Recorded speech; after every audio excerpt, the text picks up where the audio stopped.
Welcome back to the channel. In today's video, we're taking you on the adventure of a lifetime to one of the most remote and untouched places on Earth, Antarctica. We'll take you along as we fly over the Drake Passage direct to the White Continent, where we'll board the Silver Endeavour, a luxury expedition ship guiding us through the towering icebergs and icy waters at the edge of the world. From the moment we set foot on the ship, every view feels like a scene from another planet. Endless ice, dazzling blue waters, and wildlife everywhere you look. We'll share what it's like to explore this frozen frontier, from zodiac landings and glacier hikes to moments of pure stillness surrounded by nothing but ice and sky. Join us as we get up close with penguins and seals, walk across breathtaking glaciers, and experience the raw, wild beauty of Antarctica, all while traveling in 5-star comfort.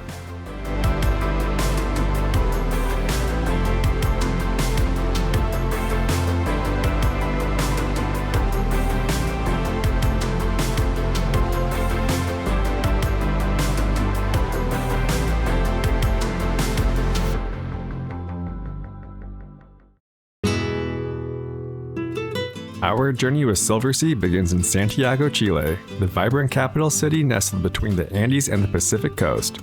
Serving as the gateway to much of the region, it's the perfect place to start our adventure. To make the most of our time, we booked a private city tour through our hotel, the Ritz-Carlton. This was the pre-cruise hotel included in our Silversea package. Our guide took us to some of Santiago's top attractions, including Cerro San Cristobal with its stunning views of the city, a stop at Cerro Santa Lucia, known for its beautiful fountains, gardens, and historic architecture, and a walk through the vibrant neighborhood of La Staria, an arts district filled with cafes, galleries, and colorful murals that perfectly capture the creative spirit of Santiago. The next day, we booked another tour, this time through Viator, to explore Chile's Aconcagua Valley and the stunning Inca Lagoon high in the Andes near the Argentinian border. Our first stop was the In Situ Family Vineyard, where we sampled several local wines. Our favorite was the Carmenere, a fascinating varietal with an incredible story.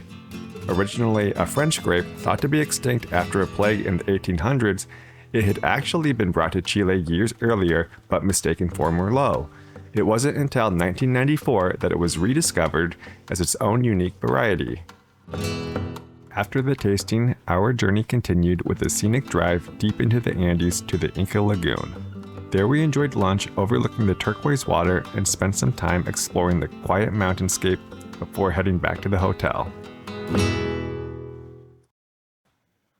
The following day, it was time to check out, board the buses to the airport, and continue our journey south to Punta Arenas. Silversea had chartered a private flight on a Sky Airlines A320, a 3.5-hour trip that offered incredible views of the Chilean countryside and the rugged landscapes of Patagonia. Upon landing, we boarded buses to our hotel, Cabo de Hornos. Starting in 2026, Silversea will begin using its brand new property, the Cormorant at 55 South, for guests beginning their Antarctic voyages. Waiting in our rooms were the expedition gear packages we had pre-ordered: parkas, waterproof pants, and boots. We had the chance to try everything on and exchange any items that didn't fit. Because Antarctica is so isolated, protecting its ecosystem is critical. To prevent introducing any foreign biological material, all clothing and gear must be thoroughly cleaned and vacuumed before departure. Before heading to Antarctica, we spent a day exploring Punta Arenas, the southernmost city on mainland Chile and one of the last stops before the icy frontier. Perched on the shores of the Strait of Magellan, this historic city traces its roots back to 1520, when Ferdinand Magellan first navigated the passage that now bears his name.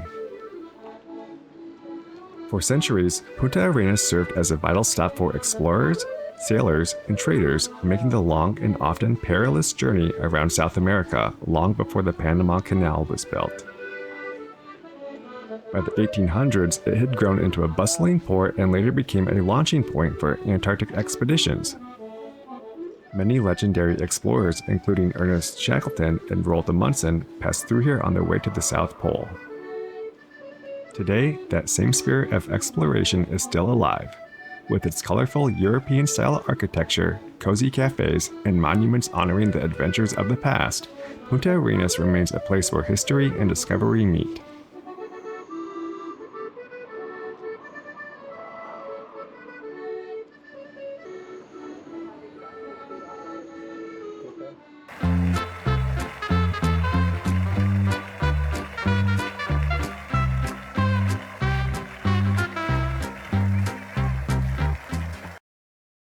The next day marked the true beginning of our Antarctic adventure, though it started with quite a bit of waiting.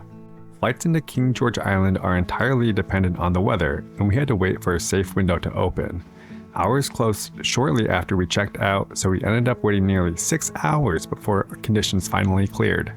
While it wasn't the most exciting start, we later learned we were the only expedition that season not to be delayed by a full day or more. So in the end, we got lucky. Once we were cleared for departure, we headed to the airport to board our chartered Aerovias DAP flight aboard a British Aerospace 146. The cabin was extra spacious, with plenty of legroom and room for our gear. They even offered a light meal, beverage service, and surprisingly, Wi-Fi.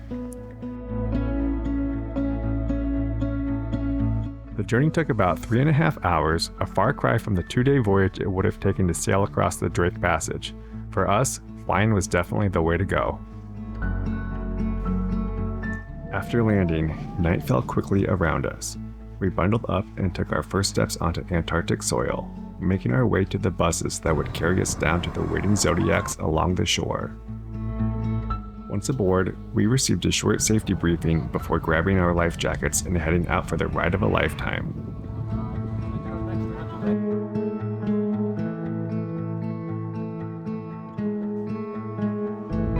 The Zodiac ride took about 10 minutes, cutting through the dark, choppy, freezing waters as we made our way toward the ship, where the crew stood ready to welcome us aboard.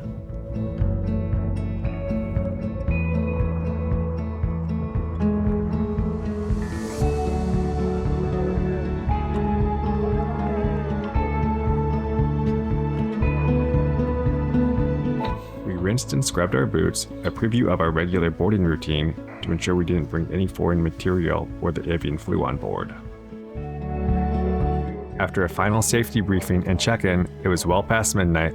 We were tired, but we had made it. We were finally in Antarctica.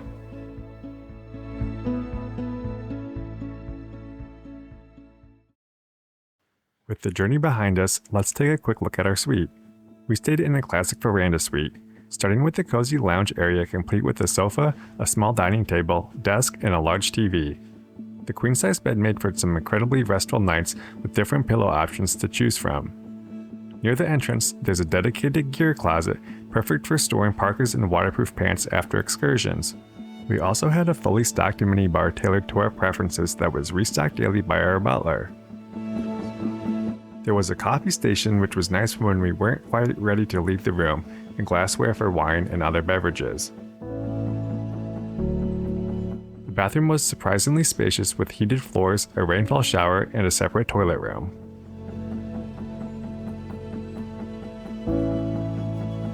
Of course, the room is just one part of life on board. The Silver Endeavour has several beautiful spaces that become part of our daily routine. Let's take a look at some of them. The Explorer Lounge is where the expedition team gives daily briefings and talks about the wildlife and landings for the next day.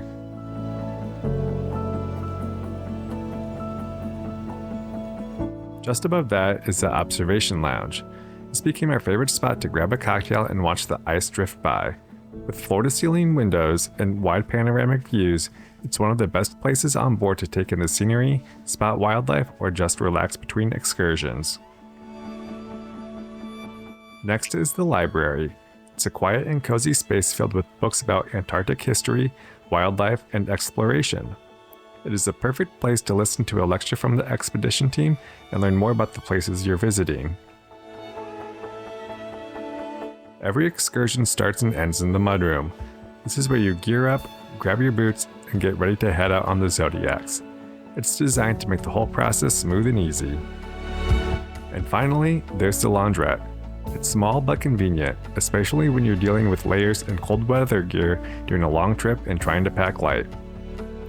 After exploring some of the ship's common spaces, it's time to check out everyone's favorite part of any cruise, the dining. Il Terrazzino brings a taste of Italy to the icy frontier, serving authentic dishes inspired by classic Italian recipes, all with views that rival the Amalfi Coast. The restaurant is the heart of the ship's dining experience. Each evening, it transforms into an elegant venue serving beautifully plated dishes that highlight local ingredients and global flavors. For something more relaxed, the grill offers international dishes in a bright, glass-ceilinged setting. It's open for breakfast, lunch, and dinner, a guest favorite any time of day. La Dame, on the other hand, offers an evening of pure indulgence. This intimate venue celebrates French haute cuisine, pairing exquisite tasting menus with exceptional wines, a true culinary highlight of the voyage and the only restaurant not included with your fare. But for $60 a person, it's a value that can't be beat. And for the casual bite or midday coffee, there's the Arts Cafe, the perfect spot to enjoy sandwiches, salads, pastries, or a cappuccino while admiring panoramic views of the icy landscape. Of course, you can always dine in the comfort of your suite, with 24-hour room service, caviar on demand, and your personal butler ready to arrange every detail. No matter where you dine, every meal on the Silver Endeavour feels like a journey of its own.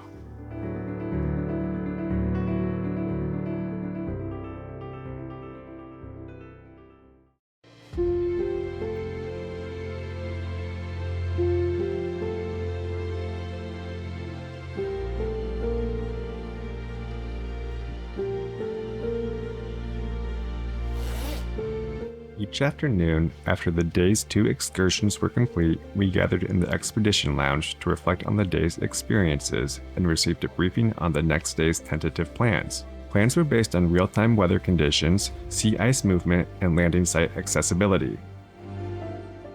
Access to shore is made possible by Zodiac, small inflatable boats designed to navigate shallow water and drifting ice. These vessels allow expedition teams to safely transport passengers from ship to land, often weaving through icebergs and wildlife along the way. Landings varied in terrain and wildlife. We encountered gentoo and chinstrap penguins, 2 of the most common species on the Antarctic Peninsula. Gentoo penguins are recognized by the white stripe across the top of their heads and are known for their curiosity. Chinstrap penguins are named for the narrow black band beneath their chin and are often found in large, active colonies. We also observed several different species of seals, including leopard, elephant, weddell, fur, and crab-eater seals. Despite its name, the crab-eater seal primarily feeds on krill. Each species plays a distinct role in the Antarctic ecosystem.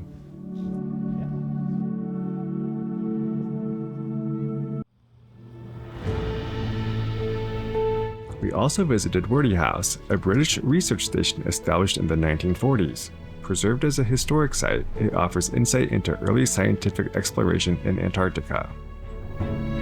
The hut remains largely intact, providing a glimpse into the living conditions and equipment used during that era.